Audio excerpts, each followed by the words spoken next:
지난주에 믿음의 주인공이 누구였습니까? 우리가 살펴본 사람 에녹이었습니다. 그렇죠? 에녹은 죽음을 경험하지 않고 천국에 간 사람, 그렇게 우리가 알고 있는데요.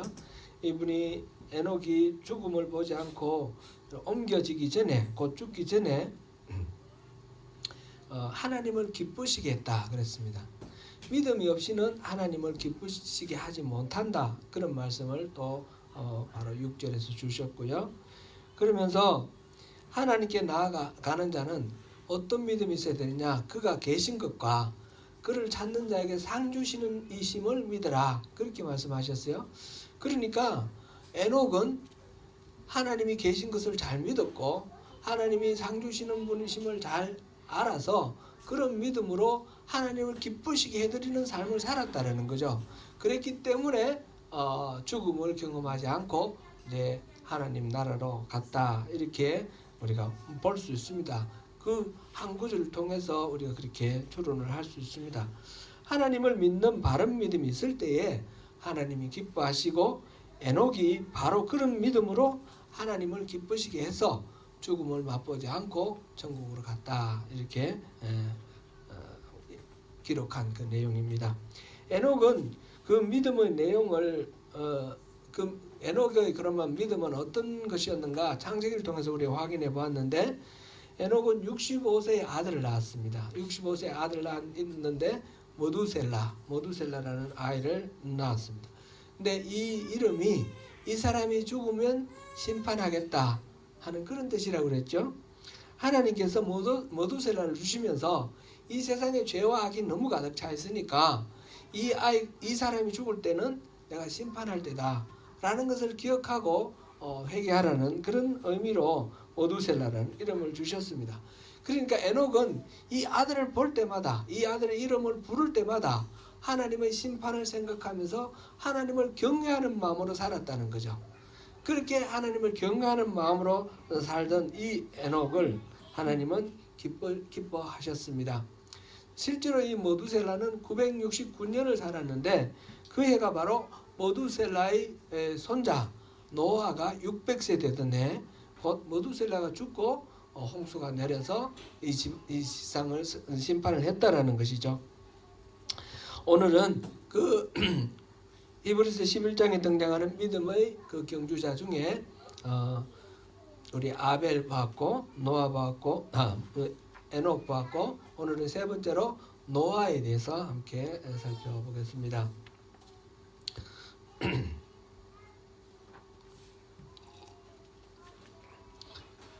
우리가 아는 대로 대홍수로 인해서 다만 죄 많은 사람들만 죽은 것이 아니라 지상의 모든 생물들이 다 죽었습니다. 오직 노아의 방주에 들어간 사람, 노아와 세 아들과 자부, 노아의 아내와, 그래서 8식구만 인간이 살았고, 그 안에 들어간 길짐승, 날짐승, 온갖 종류의 모든 짐승들, 방주에 들어간 그 짐승들만 살았습니다.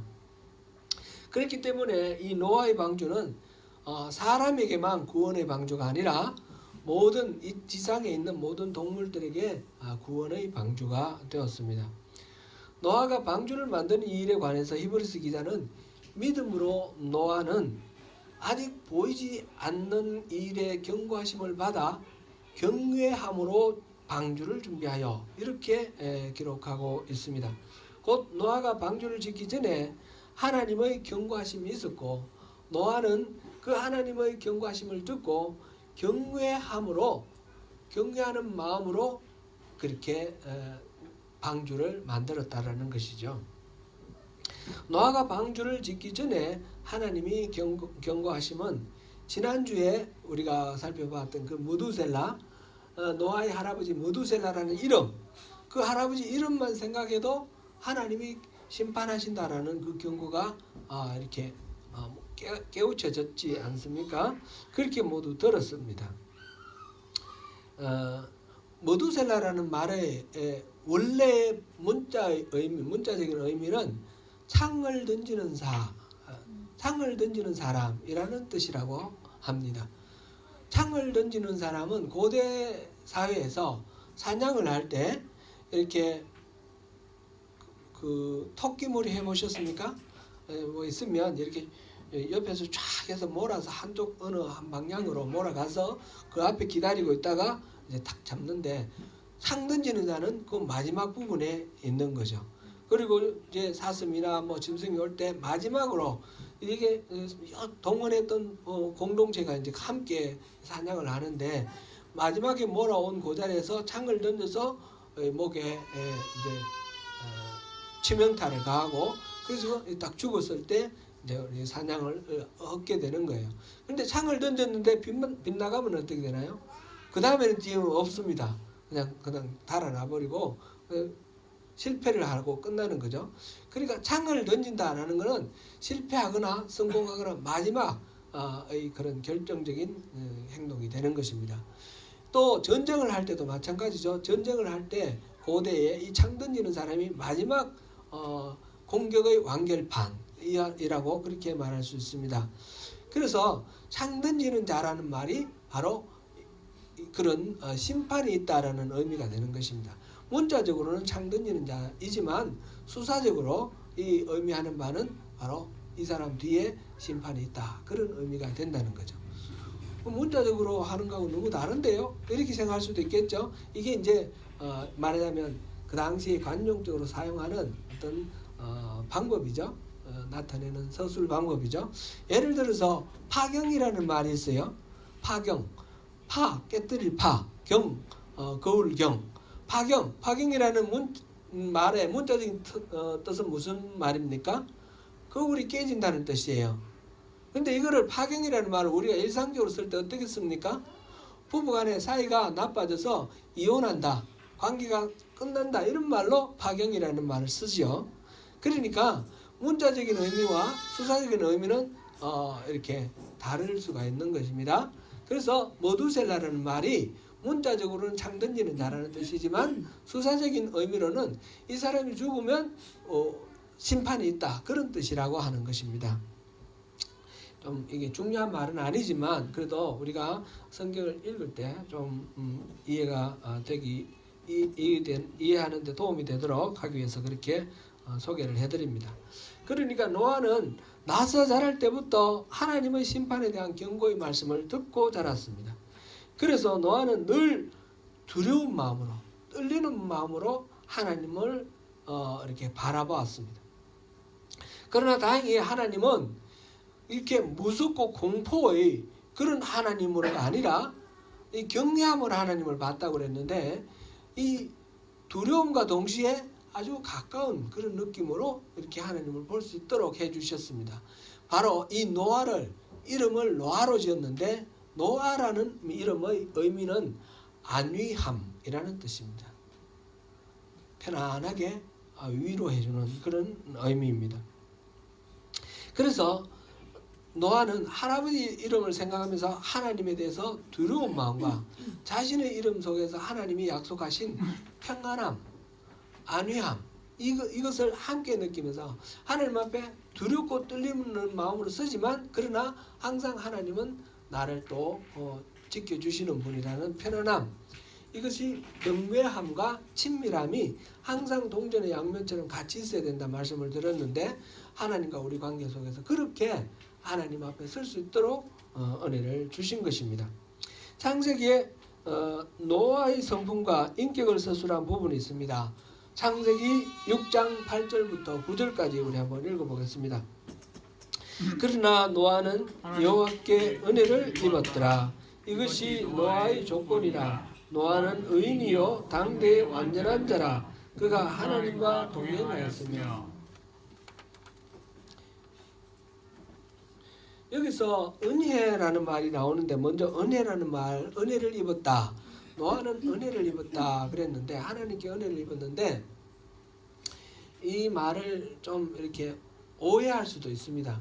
노아는 아무렇게나 살아도 개똥차방같이 살았는데 하나님 은혜로 그를 붙들어 주셨다, 이렇게 이해할 수도 있고요. 근데 그런 건 아니었어요. 이 은혜라는 말을 가리키는 단어가, 이 히브리 말이 여기서 쓰인 말은 하나이라는 단어를 썼습니다.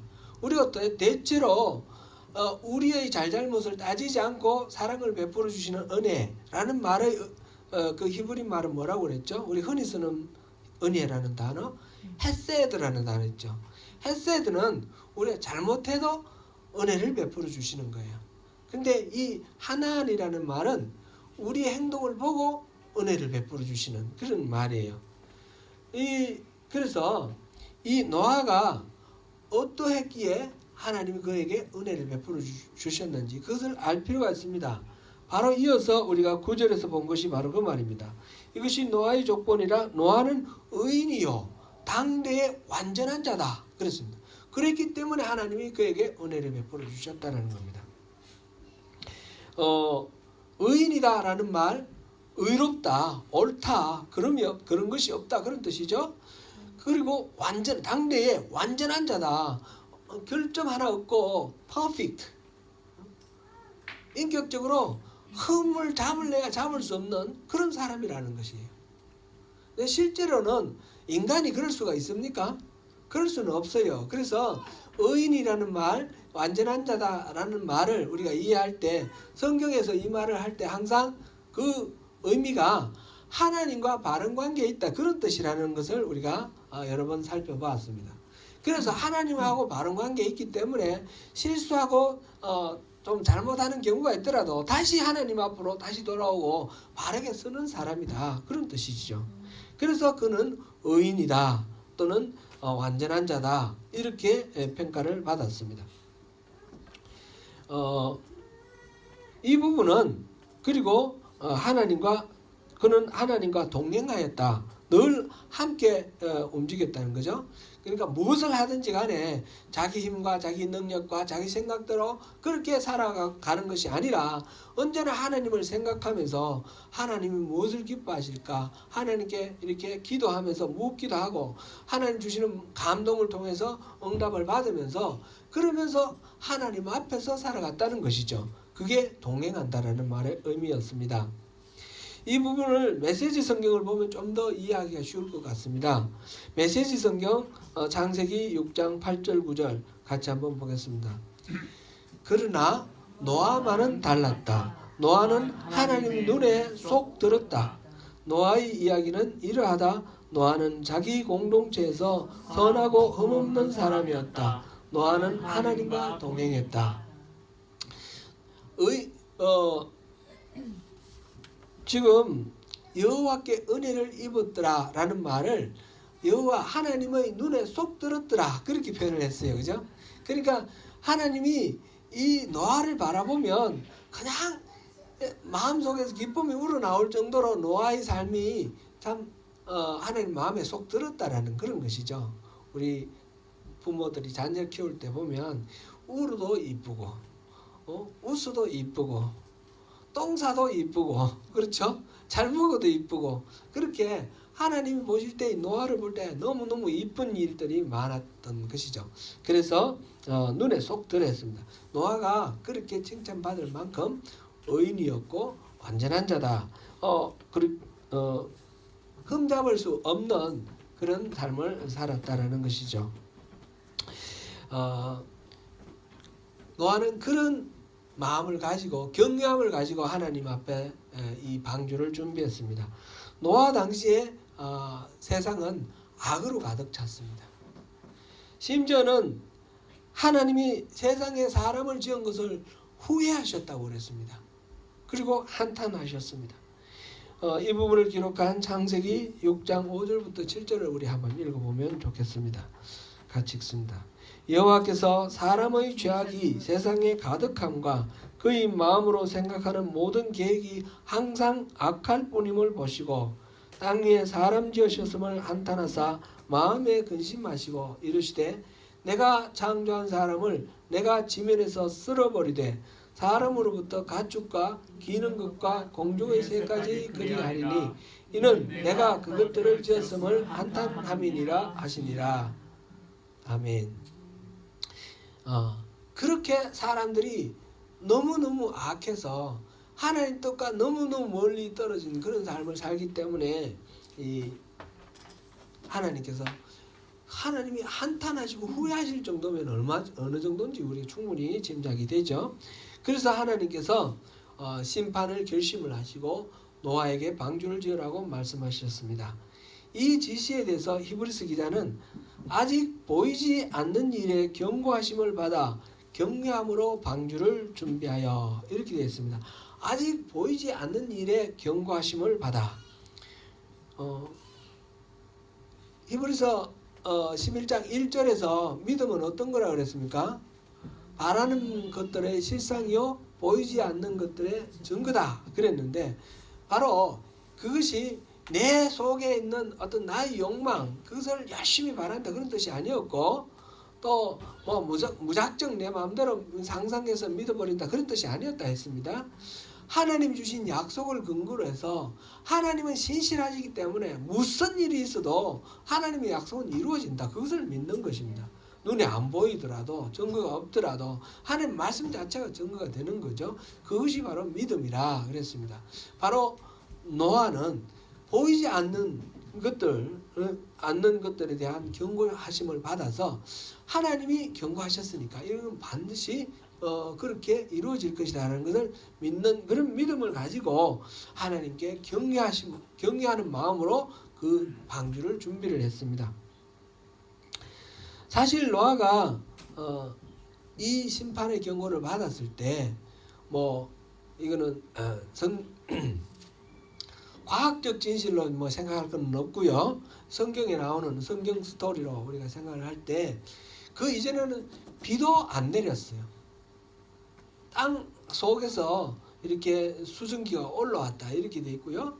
비도 안 내렸어요. 그러니까 비도 경험한 바가 없어요. 그런데 홍수는 또 그런 일도 경험한 적이 없죠.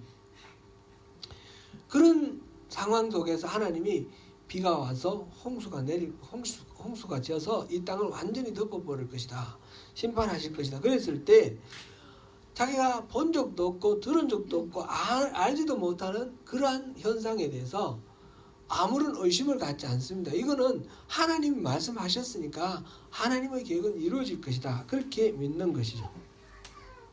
그런데 이 경고는 사실상 노아만 들었던 것은 아닙니다. 모든 사람들이 다 들었습니다. 머두셀라라는 이름을 주셨을 때 그때부터 하나님은 이 아이가 죽으면 심판이 온다라는 말을 이 세상 사람에게 알려주시기 위해서 그 이름을 주시지 아니하셨을까요? 그러니까 에녹은 그걸 통해서 깨달아서 하나님과 동행했는데 나머지 사람들은 다 그 말을 무시를 했던 것이죠. 그리고 노아가 배를 짓는 동안, 하나님의 직접적인 경고의 말씀을 듣고 배를 짓는 동안 자기 혼자만 살겠다고 혼자만 이렇게 숨어서 몰래 배를 지었나요? 그러지는 않았습니다. 배가 또 어마어마하게 큰, 듣도 보도 못하게 큰 규모의 큰 배인데 그 배를 짓기 위해서 시간도 많이 흘렀습니다. 수십 년 동안 걸리는 그 배 만드는 작업을 하는 동안 수많은 사람들이 와서 물어보기도 하고 입을 대었을 것입니다. 그럴 때에 노아는 항상 하나님의 그 계획을 전하면서 우리가 회개해야 된다, 우리가 돌이켜야 된다, 하나님의 심판이 임박했다, 그것을 말했을 것입니다. 그 모든 이야기를 다 들었는데, 모든 사람들이 다 들었지만 오직 노아만, 예수님이 거기 나왔어요. 노아와 예수님이 이제 결국 구원자로서 일치한다는 걸 생각하다 보니까 그게 나왔는데, 노아만 그 하나님의 그 계획에 두려움을 가지고 경외함으로 그 방주를 준비를 하였습니다. 여기서 이제 잠깐 좀 옆길로 가는 말씀을 잠깐 드리면, 노아가 배를 짓는데 얼마나 걸렸습니까? 여러분도 혹시 그거 들어보신 적 있으세요? 저는 이 120년 걸렸다고 들었습니다. 그래 교회에서도 배우고요.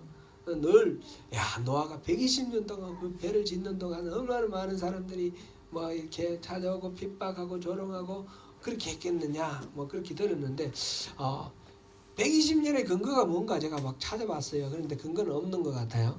아마 120년은 아닌 것 같습니다. 하나님이 노아에게 방주를 지으라고 말씀하셨을 때는 노아에게 세 아들이 있었어요. 셈과 함과 야벳 세 아들이 있었는데 그 세 아들과 자부까지 며느리까지 그렇게 같이 방주에 태우라 그랬는데 그 세 아들을 언제 얻었느냐 하면 노아가 500살 되었을 때 얻었어요.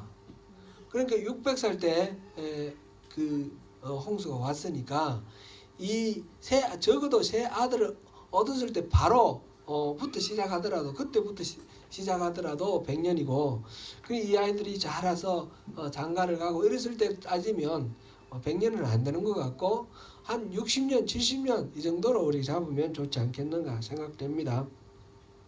이 말씀을 드리는 것은 우리 성경을 듣고 읽고 배울 때에 무조건 누구 말 듣고 그냥 믿어서는 오해할 수가 있다라는 것을 우리가 생각하고 항상 그런가 하여 베레아 사람들은 그랬다 그랬죠.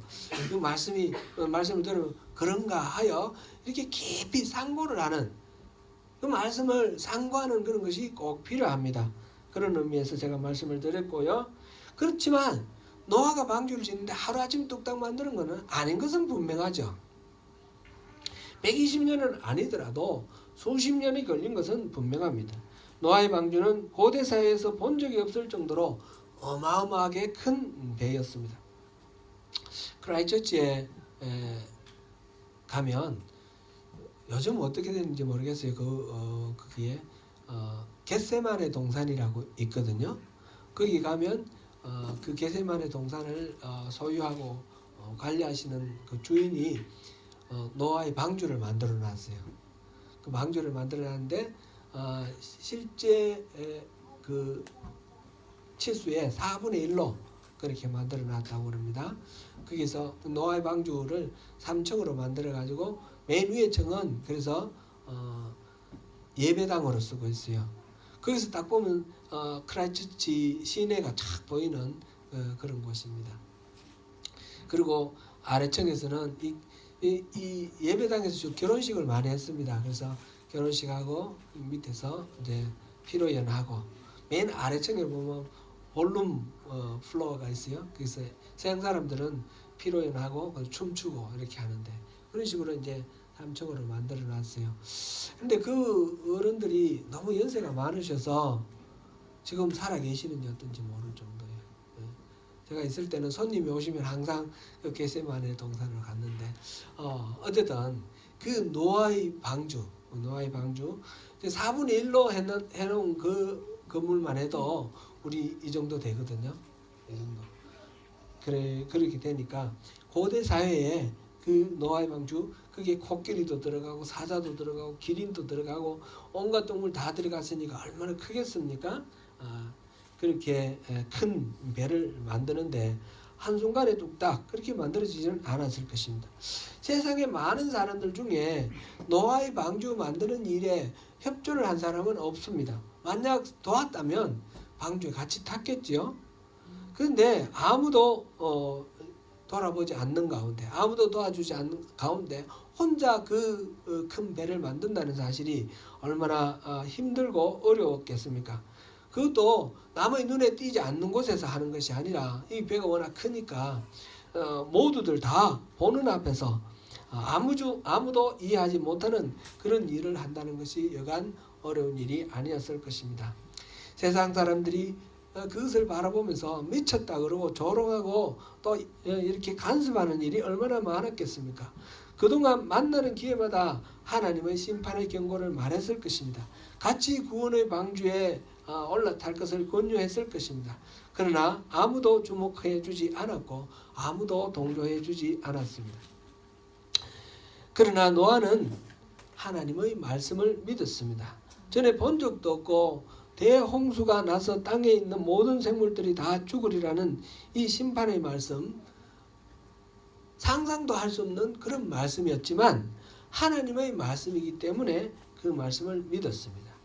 그 집 식구들과 그리고 방주에 들어간 모든 동물들은 하나님의 약속대로 다 보존해 주시겠다는 그 구원의 말씀이었습니다. 노아는 하나님을 믿는 믿음으로 그 지루하고 힘들고 외롭고 고통스러운 그 일들을 견뎌낼 수 있었습니다.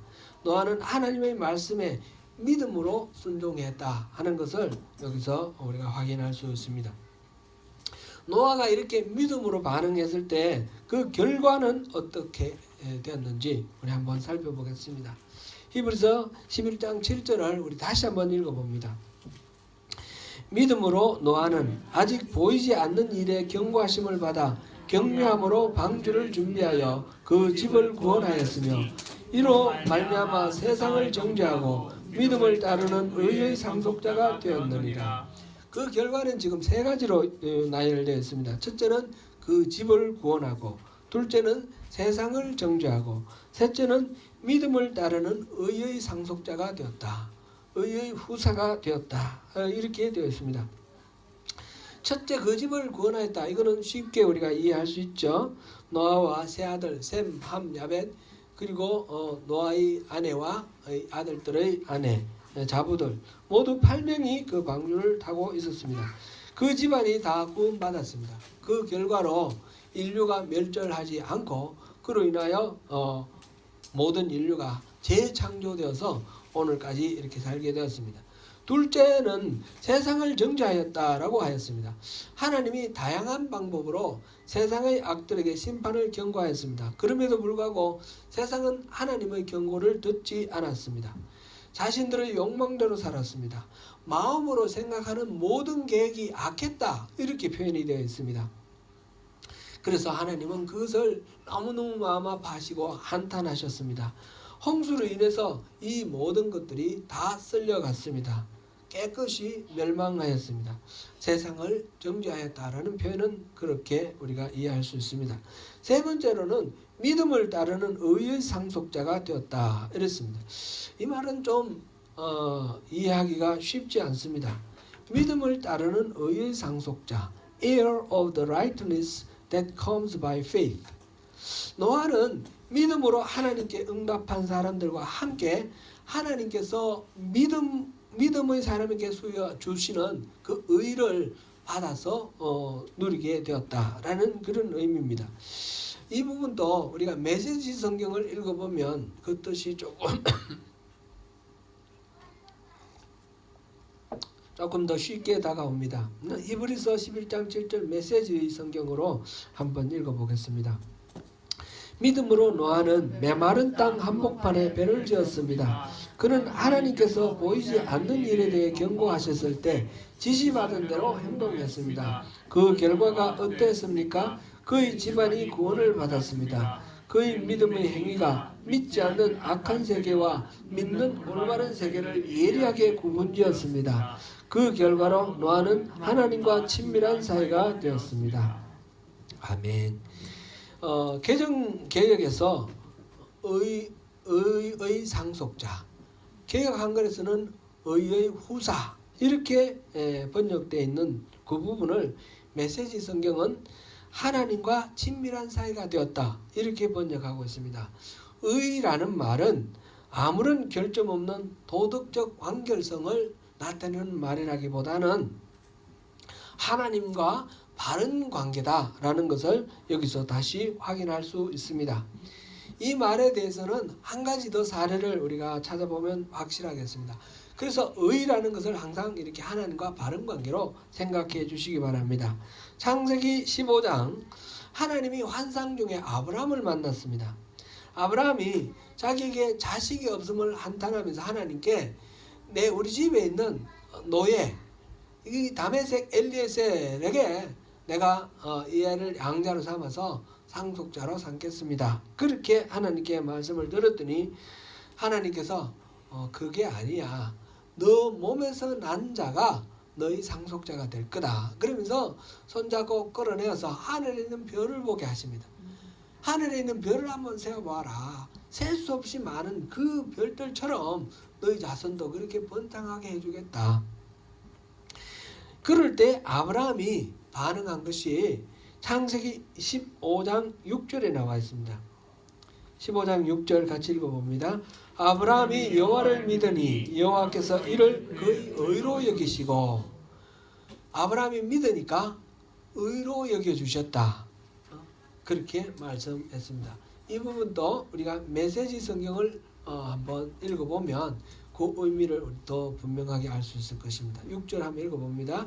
아브라함이 믿었다. 하나님을 믿었다. 하나님께서는 그가 하나님과 바른 관계를 맺었다고 선언해 주셨다. 이제 이제껏 살펴본 내용에 따르면 사실 노아는 하나님의 눈에 에녹과 매우 비슷한 평가를 받았습니다. 하나님을 경외했고요. 하나님을 동행했고요.